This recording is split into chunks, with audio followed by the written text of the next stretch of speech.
حضرت علی رضی اللہ عنہ سے روایت ہے، انہوں نے فرمایا، میں ایک کھجور کے بدلے میں ایک ڈول پانی نکالتا تھا اور یہ شرط لگا لیتا تھا کہ وہ عمدہ ہوگی۔ حضرت عبداللہ بن عمر رضی اللہ عنہما سے روایت ہے، رسول اللہ صلی اللہ علیہ وآلہ وسلم نے فرمایا، مزدور کو اس کا پسینہ خشک ہونے سے پہلے مزدوری دے دو۔ حضرت ابو ہریرہ رضی اللہ عنہ سے روایت ہے، رسول اللہ صلی اللہ علیہ وآلہ وسلم نے فرمایا، کالے دانے میں سام کے سوا ہر مرض کی شفا ہے۔ سام کا مطلب موت ہے اور کالا دانہ کلونچی ہے۔ حضرت شرید بن سوید ثقفی رضی اللہ عنہ سے روایت ہے، انہوں نے فرمایا، میں نے عرض کیا، اے اللہ کے رسول صلی اللہ علیہ وآلہ وسلم، وہ زمین جس میں کسی کا حصہ یا شراکت نہیں، صرف ہمسائیگی ہے، اس کا کیا حکم ہے؟ رسول اللہ صلی اللہ علیہ وآلہ وسلم نے فرمایا، ہمسایہ اپنے قریب کی جگہ کا زیادہ حقدار ہے۔ حضرت عبداللہ بن مسعود رضی اللہ عنہ سے روایت ہے، نبی کریم صلی اللہ علیہ وآلہ وسلم نے فرمایا، اللہ نے جو بیماری نازل کی ہے اس کی دوا بھی ضرور نازل کی ہے۔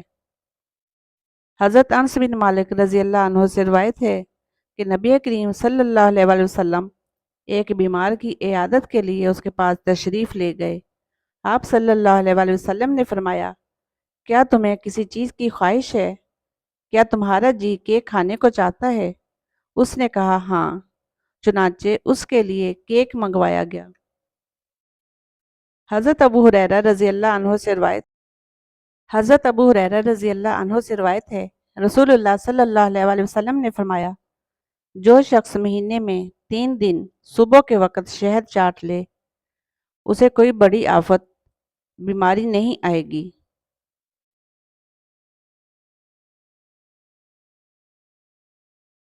حضرت جابر عبداللہ رضی اللہ عنہ سے روایت ہے، انہوں نے فرمایا، نبی صلی اللہ علیہ وآلہ وسلم کی خدمت میں شہد کا ہدیہ پیش کیا گیا۔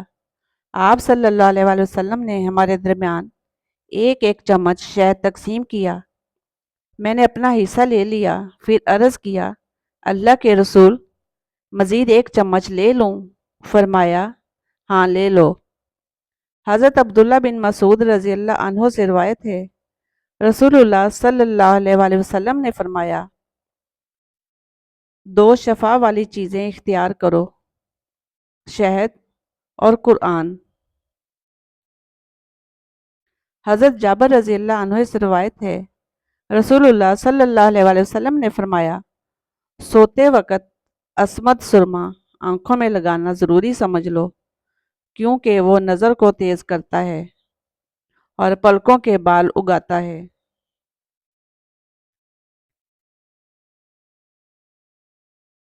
حضرت عبداللہ بن عباس رضی اللہ عنہما سے روایت ہے، انہوں نے فرمایا، نبی کریم صلی اللہ علیہ وآلہ وسلم کی ایک سرمے دانی تھی۔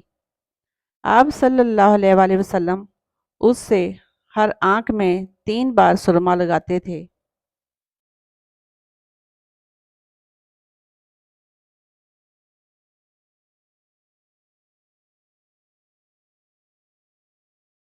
حضرت ابو ہریرہ رضی اللہ عنہ سے روایت ہے، نبی کریم صلی اللہ علیہ وآلہ وسلم نے فرمایا، جو سرما لگائے وہ طاق 1 یا 3 بار لگائے۔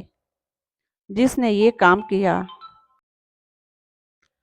اس نے اچھا کیا، اور جس نے نہ کیا اس پر کوئی حرج نہیں۔